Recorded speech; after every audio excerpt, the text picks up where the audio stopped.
Hey folks, this is Mr. Miller here. This is a video for Thursday, the 16th of April. Man, it's already the 16th of April. I don't know how that happened. I'm just looking at the calendar right now. Hopefully everybody's doing well. Hopefully everybody's healthy and staying safe. And also staying inside. Stay inside. Even though things are looking up, stay inside. Keep it going. We need to continue fighting this coronavirus in order to keep the curve flat, as they say. This is all a very interesting thing. This is just kind of a side note. From a government perspective, I would definitely kind of look at this. Okay. So interestingly enough, if you think about the government and you think about who we think of as the most powerful people in the country, and who has the most control over the country, and who has the most control over our lives.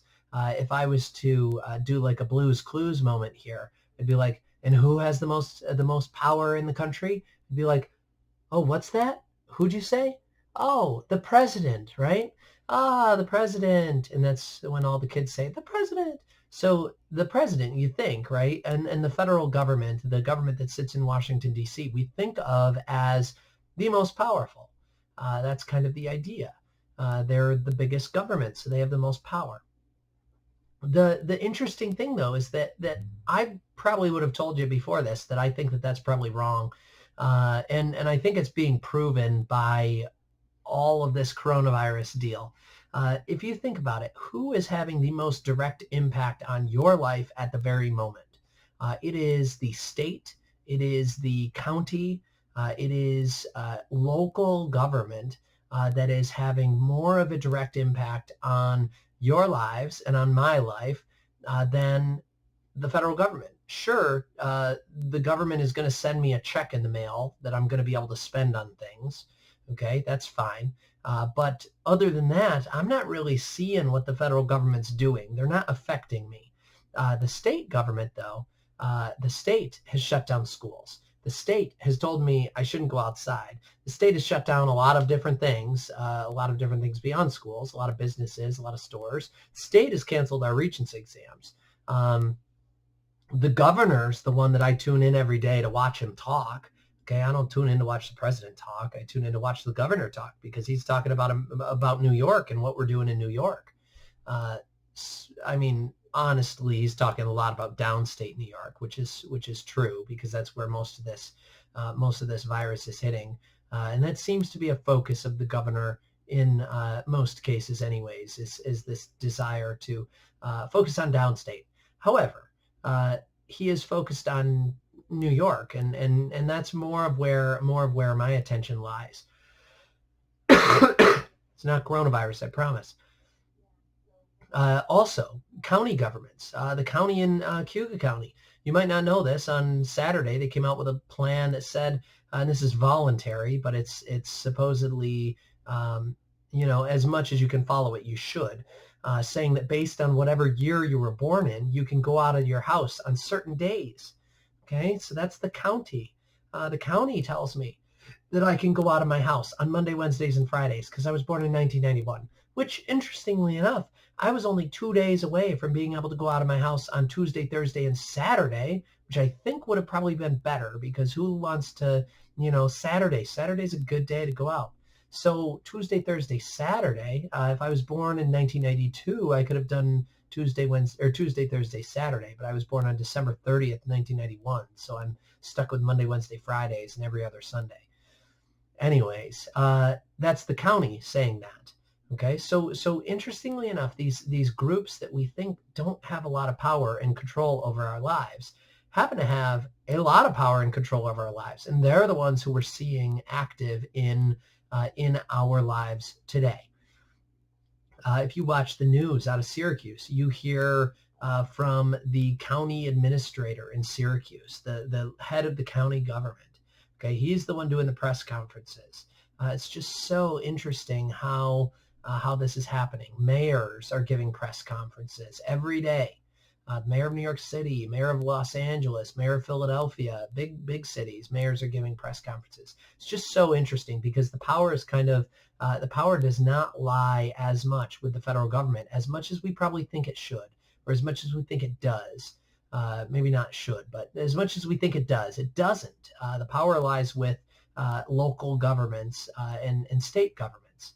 That's kind of interesting, And I hope that you at least will, after this 5-minute rant, or at least maybe not 5-minute rant, it's a bunny trail. This is what we call bunny trail. After this 5-minute bunny trail, I hope that you at least look into that a little bit more and say, interesting. Okay, I see what he's talking about. Okay, anyways, I've been meaning to mention that at least for a little while, so this was as good a moment as any. What we're doing today, current event day.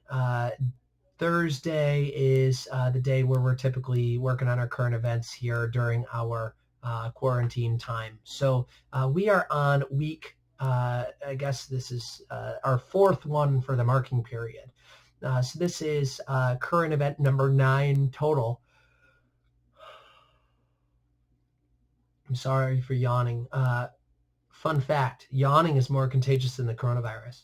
Bet you didn't know that. I think it's true. I'm not sure if it's accurate or not, but I think it's true. I'm no, what would they call it? Virologist? I don't know. Somebody who's in charge of viruses. I don't know. I think it's more accurate though. So we're on current event number 9 for our time together. Today I have put on the Google Classroom along with this video a couple different articles that you could use if you wanted to. There's one talking about Auburn and how Auburn Hospital has to increase the number of beds in their hospital due to this coronavirus outbreak. Auburn Hospital only has 99 beds in it, 99 like official beds that you could be admitted to the hospital. I would think that number seems very low for the amount of people that would need to go to the hospital. I don't know. Hospitals in Syracuse were saying they only had like 200 beds, like Crouse and St. Joseph's. It seems very low. I don't know. Maybe I just think that more people go in hospitals than actually do. I don't know. So hospitals, okay, having to raise their occupancy to account for potential rises in the coronavirus cases in our area. So there's questions about how to do that. So that's one of the articles. The other article is talking about the Olympics that were canceled a couple weeks back. The article is from a couple weeks back, but the article is about, like I said, the Olympics being canceled, and that one would be an option for something to write about. So both of those, again, just options. You don't have to write about them if you don't want to. You can find something else if you want to write about something else. So go ahead, feel free to write about other things. I think that's all I've got for you today, and then tomorrow's a catch-up day, make-up day, so you can finish doing the current event tomorrow. So current event today and tomorrow, and send it in to me and submit it. That's all you got to do. There will be a Dropbox on Google Classroom that you can submit it through there. So with all that being said, I think I'm done for the day. I think I'm done. I think I'm out. I think I'm out of stuff to talk about. I just like stuttered there. Sometimes that happens to me. So I'm done. We're at 8.5 minutes now, so I'm going to be done right now. Okay, see you tomorrow. Stay safe, stay healthy, stay indoors. Remember, flatten that curve. Okay, see you tomorrow.